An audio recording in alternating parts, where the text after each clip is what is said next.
उसरी फलाना वक्त भी कितना सुहाना जगमगा उठा जमाना भूरेगा सीधी तराना या नबी सलाम अलैका या रसूल सलाम अलैका या हबीब सलाम अलैका सलावाতুল্লাহ আলাইকা। বড় জোরে বলছি তো, এটা আপনাদের প্রতি আলেম উলামাদের কথা শুনতে হয়। দুই হাত জোর করে বলছি, একটু অনুরোধটা রক্ষা করো। আচ্ছা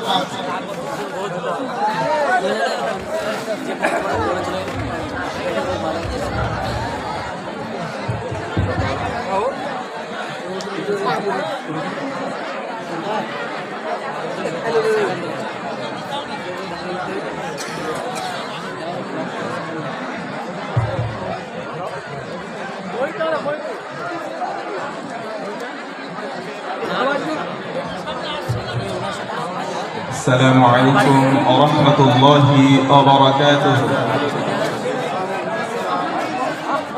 আপনারা সকলে কেমন আছেন? আশেপাশে ওভার ক্রাউডেড, আমরা অনেক জমায়েতবদ্ধ হয়েছি, কিন্তু কোরআনে কারীমের মজলিসের আদব আমরা রক্ষা করছি না। মেহেরবানি করে, এটা আমার সম্মানে নয়, কোরআনের সম্মানে, আল্লাহ তাআলার সম্মানে, আল্লাহ তাআলার ভাষ্য আমরা শুনে নিই। মেহেরবানি করে মা ও বোনেরা, ইযা কুরিয়াল কুরআন ফাসতামিউ লাহু ওয়া আনসিতু লাআল্লাকুম তুরহামুন।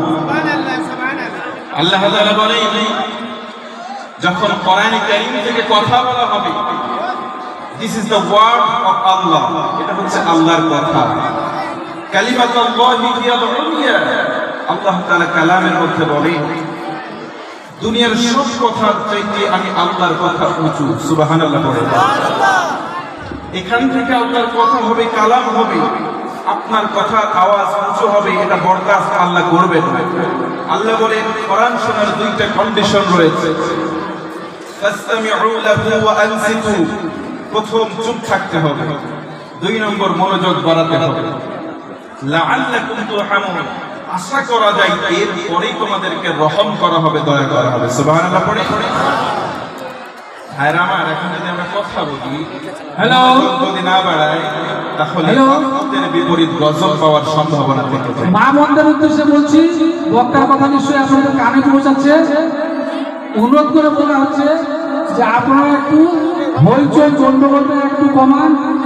বক্তার কথা বলতে ডিস্টার্ব হচ্ছে, ওয়াজ করতে ডিস্টার্ব হচ্ছে, আপনাদের শুনতেও অসুবিধা হচ্ছে। সুতরাং মা বোনদের উদ্দেশ্যে বলছি, অনুরোধের সহিত বলছি, আপনারা কথাটাকে তাল বাহানা করুন না, গুরুত্ব দিন, হইচইটা একটু কমান।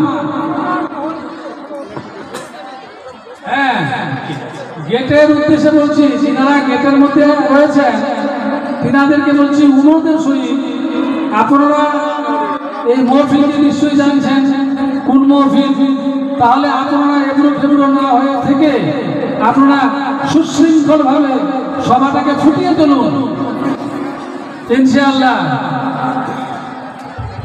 আমরা সর্বপ্রথম পরিবেশটা একটু রক্ষা করব। আপনারা হচ্ছেন সবাই মেজবান, হোস্ট অফ দিস সোসাইটি। আপনারা এই অঞ্চলের হচ্ছেন আয়োজক, আর আমরা হচ্ছে অতিথি। আপনাদের আয়োজনে যদি আমরা বিন্দু পরিমাণ দুঃখ পাই, এর ভার কিন্তু আপনাদেরই বইতে হবে। আমরা গিয়ে বলবো, অমুক এলাকায় গিয়েছিলাম, এলাকার মানুষগুলোর আচরণটা বেশি একটা ভালো ছিল না, এতে করে আপনাদেরই বদনাম হয়।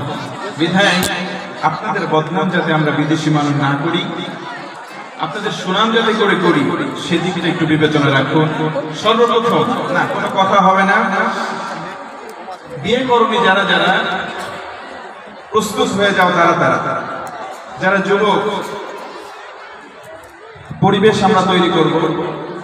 যারা বিয়ে করবে, আমি বলবো লিল্লাহি তাকবীর, তোমরা বলবে আল্লাহু আকবার। দ্বিতীয়বারে আমি আবার যখন লিল্লাহি তাকবীর বলবো, বিয়ে করেছেন যারা, তারা আল্লাহু আকবার বলবেন। আমি দেখতে চাই কাদের আওয়াজটা একটু বুলন্দ হয়। কি যুবকরা পারা যাবে? বিয়ে করনি যারা, রেডি হয়ে যাও তারা, বলো লিল্লাহি তাকবীর। এবার আমি দেখতে চাই বিয়ে করেছেন যারা, তাদের আওয়াজটা কত উঁচু। রেডি আপনারা? লিল্লাহি তাকবীর। বাংলাদেশি আমাদের আঞ্চলিক ভাষায় বলে পুরান চাল নাকি ভাতে ভাবে। বুড়া হয়ে গেছে, বৃদ্ধ হয়ে গেছে, বয়সের এক দ্বার প্রান্তে উজ্জ্বল হয়ে পড়েছে, কিন্তু তাদের ঈমানি শক্তি এখনো কমে যায় নাই। আল্লাহু আকবার বলেন। ডানি বামে পেছনে সামনে সবাই আমরা তিনটা বার আল্লাহর নামের বরকত ঘোষণা করে আলোচনার যে ভূমিকা সেটা বাদ রেখে আমরা সরাসরি আলোচনায় যাব ইনশাআল্লাহ। পরে তিনবার বলবো লিল্লাহি তাকবীর, সমন্বিত কণ্ঠকে বুলন্দ করে আমরা আল্লাহু আকবার বলবো। আল্লাহু আকবার বললে বলুন তো খুশি হয় কে? বেজার হয় কে? শয়তান। কে? আমরা কার খুশি চাই? আল্লাহ। সবাই লিল্লাহি তাকবীর। হয় নাই আওয়াজ আরো জোরে লিল্লাহি তাকবীর, আরো জোরে নারে তাকবীর। আল্লাহু আকবার। نحمده ونصلي على رسوله الكريم. أما بعد فقد قال الله تعالى في كلامه المجيد وبرهانه التوحيد. জবান সে সকলে আমার সঙ্গে পাঠ করুন।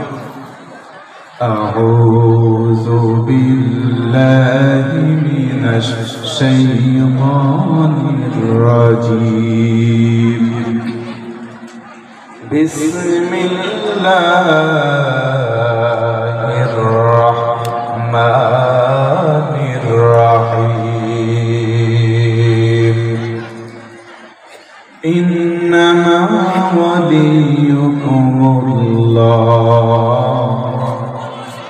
ورسوله والذين آمنوا